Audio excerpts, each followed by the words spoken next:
In the heart of New York City, where life moves at a relentless pace and the streets are a symphony of noise and activity, Ethan Carter lived quietly. He was just 22, a student at one of the city's most prestigious universities, but he often felt like he didn't exist in the grand scheme of things. His days were spent hunched over books, his nights alone in a cramped dorm room that looked more like a tornado had hit it than a living space. Papers scattered everywhere, half-finished sketches pinned to the walls, assignments stacked precariously on every available surface. While everyone around him seemed to be thriving, laughing with friends, studying together, or exploring the city's endless possibilities, Ethan felt adrift.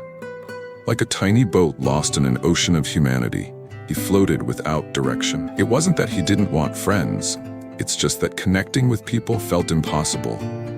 Conversations always seemed awkward, like trying to fit puzzle pieces that didn't belong together. Over time, Ethan retreated further into himself, finding comfort in the quiet routines of study and introspection. But deep down, beneath all the busyness and the books, there was a gnawing loneliness, a constant ache that no amount of academic achievement could silence.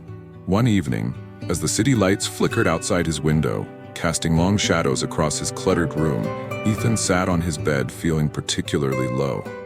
The weight of his isolation pressed down on him like a heavy blanket. "Why am I here?" he whispered aloud, though no one could hear him. In that moment, a memory surfaced, a Bible verse his grandmother used to recite during their Sunday dinners back home. "For God did not give us a spirit of fear, but of power, and of love, and of a sound mind." 2 Timothy 1:7. At first it felt distant, almost irrelevant to his situation, but as he repeated it silently, something stirred inside him. Maybe, just maybe, there was more to this life than what he'd been experiencing. Curious and desperate for meaning, Ethan decided to visit a small church near campus. He didn't go expecting much, just hoping to meet someone who might understand him. What he found surprised him. There was a sense of community there, not just among the people, but in the words spoken from the pulpit.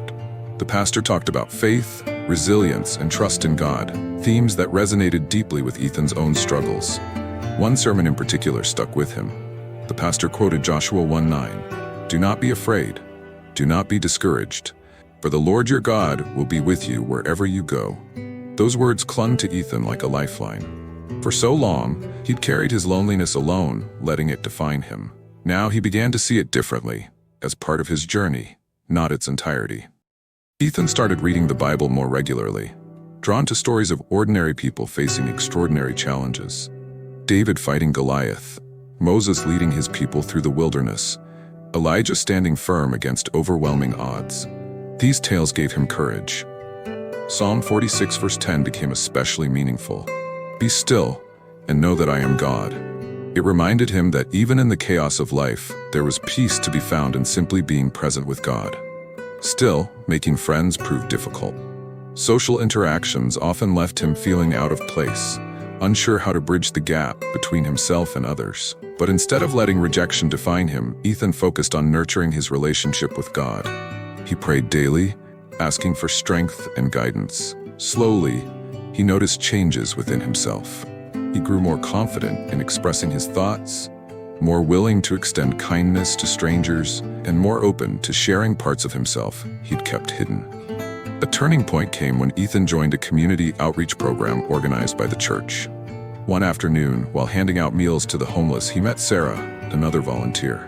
She listened intently when he spoke, asking genuine questions about his passions and dreams. Unlike anyone else he'd encountered, she made him feel seen, not judged or dismissed, but truly understood. Over time, their friendship blossomed, grounded in mutual respect and shared values. Through it all, Ethan learned valuable lessons about loneliness and faith. What once felt like a heavy burden became a stepping stone toward deeper connection with God and with others. He realized that true fulfillment doesn't come from external validation, but from knowing God intimately, trusting that He is always present, even in the darkest moments. Now, whenever doubt creeps in, Ethan reminds himself of Isaiah 41:10. "So do not fear, for I am with you. Do not be dismayed, for I am your God. I will strengthen you and help you. I will uphold you with my righteous right hand." With these words echoing in his heart, Ethan steps forward, embracing both the joys and challenges of life, with God as his steadfast companion.